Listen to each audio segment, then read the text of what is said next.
Oi, pessoal. Eu vou falar hoje do sequenciamento Sanger, né? Explicar um pouquinho como que ele funciona e o que que eu tive de resultados da primeira rodada, né, de sequenciamento que eu fiz, analisando a região do RNA 16S, que eu vou explicar um pouco nesse vídeo. Então, falando um pouco como funciona o sequenciamento Sanger, né?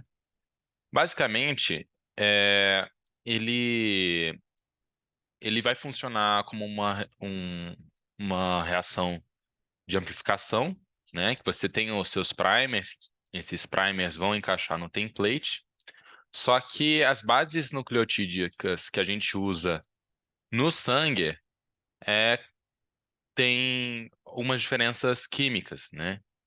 É, existem esses DDNTPs com fluorocromos que eles interrompem a reação de amplificação em determinadas regiões. E aí, depois que você tem essa amplificação ocorrendo, né, nas várias fitas de DNA que você tem na sua amostra, a amplificação vai parar em vários estágios até chegar no template completo. E aí, quando você passa essas fitas num gel capilar, né, de eletroforese, que vai separar por tamanho essas fitas, você consegue passar um laser, captar o sinal desse fluorômetro que está ligado à base nitrogenada, e aí você consegue ter um cromatograma em que a, vão ler as menores para as maiores fitas, né? E ter uma ordem qual nucleotídeo está em cada região dessa fita de DNA. Esses são os nucleotídeos com a parte fluorescente, né, da molécula. Então, o ATCG, só que elas são bases nitrogenadas modificadas, né? O G tem uma região é, que brilha verde, o A que brilha em amarelo, o C que brilha em laranja e o T que brilha em vermelho. E essa base nitrogenada também não tem o OH aqui na pentose. Então, é por isso que a polimerase não consegue continuar amplificando o DNA.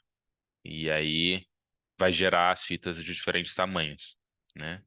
Então, aqui mostrando mais ou menos como funcionaria o gel, né? É, ele pode ser dividido em ATCG, vai passar o laser e vai dar um sinal. Às vezes, dependendo se sua amostra estiver suja, vai ter mais de um sinal, né? Imagina que em uma fita de DNA que está ali misturado, apareceu um T e em outra apareceu um G, né? Em proporções mais ou menos iguais. Então vai ter um pico aqui na leitura, né? Tanto do T quanto do G, 50%. Diferentes tamanhos de picos dá uma indicação de quanto que está lendo naquela frequência, naquela base nitrogenada. E aí os cromatogramas vão ter diferentes perfis, diferentes qualidades, que também são importantes de ser avaliadas quando está fazendo um sequenciamento. E por que a gente sequencia a região 16S, né, do RNA? Então, o RNA 16S, ele faz parte da estrutura do ribossomo. O RNA ele se liga a proteínas e ele monta uma das partes do ribossomo. Então, o ribossomo é composto por duas partes. E o ribossomo é aquela estrutura, né? Aquela organela dentro da célula que é responsável pela síntese de proteínas. Então, por que a gente usa esse RNA? Porque ele é muito conservado. Todas as células têm tem ribossomos para fazer proteínas, né? Desde o princípio lá já se utilizava esses ribossomos. E esses ribossomos, pro RNA se encaixar dessa maneira junto com a proteína, para conseguir fazer a tradução do RNA em proteína, ele precisava ter uma dobra muito específica. Então, tem algumas regiões dentro desse RNA que são altamente específicas. E aí você consegue fazer o desenho de primers, né?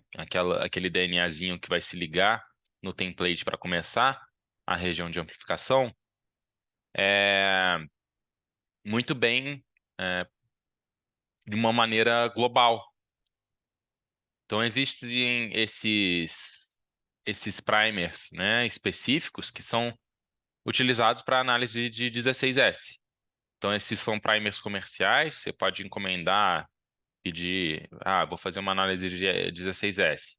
Aí eu vou encomendar o primer 8F, que é forward, ou um R, que é reverse, para amplificar alguma região.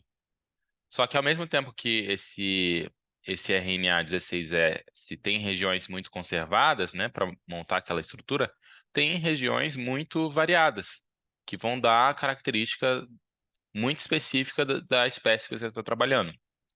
Então, se você quer diferenciar uma bactéria, diferenciar algum organismo, por essas regiões variáveis, né, depois de fazer o sequenciamento, você vai conseguir identificar o que que tem na sua amostra. E o que que eu obtive, né? Eu sequenciei 10 amostras, eu fiz o sequenciamento 2 vezes, tentando. Da primeira vez eu misturei primers forward e reverso, da segunda vez eu usei só o forward, né? E eu obtive resultados um pouco estranhos, meio parecendo que tinha DNAs misturados.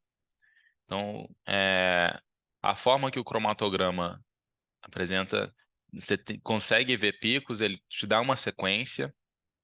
É, eu comparei, né, esses resultados com o que tinha na placa.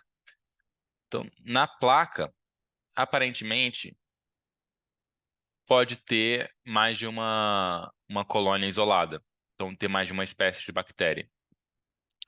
E aí, quando eu purifico o DNA, esse DNA está misturado.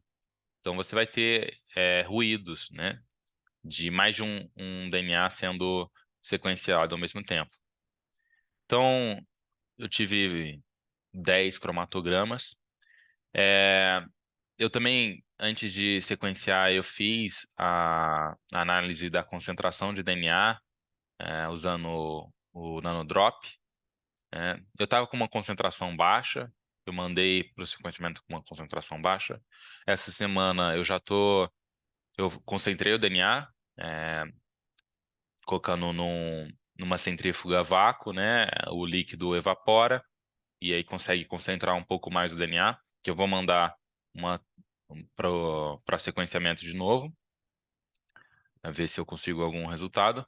Mas muito provavelmente existem é, alguns ruídos, né, nesses meus resultados.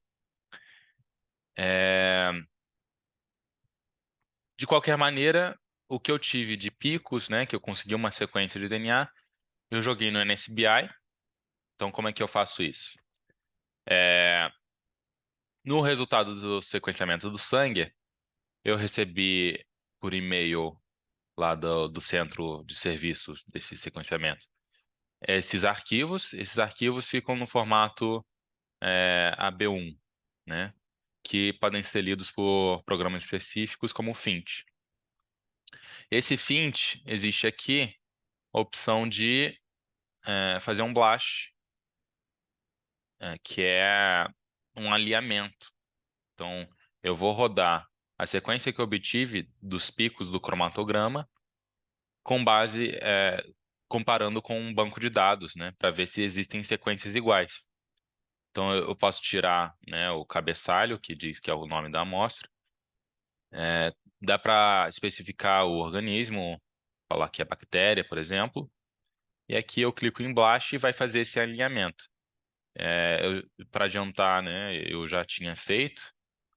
E aí, aqui, ele dá alguns resultados desses alinhamentos. Quanto menor o I-value, mais confiável, né, que você está conseguindo fazer um alinhamento bom.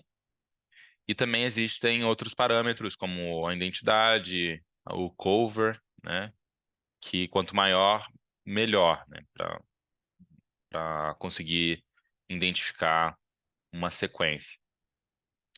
E todas as minhas amostras estão indicando esse Enterococcus faecalis, que também pode ser probiótico, também pode estar presente na bebida fermentada que eu estou estudando, que é o Boza, mas o que eu estou interessado em ter o genoma de referência é o leuconostoc. Então eu vou fazer mais algumas análises para tentar achar esse leuconostoc, que como parece que não está puro minhas amostras, eu vou tentar fazer um isolamento mais detalhado, que eu vou mostrar nos próximos vídeos, mas é, por enquanto esse tipo de resultado que eu tive. É, existem outras possibilidades, né, de ruídos no meu cromatograma. É, eu estava dando uma olhada o que pode ter acontecido. E existem outras amostras também que estavam com uma concentração de DNA ainda mais baixo, mas que eu concentrei, que eu posso mandar para sequenciamento. E eu vou ver o que vai acontecer com base nisso. E aí, vamos ver. Nos próximos vídeos eu trago mais novidades.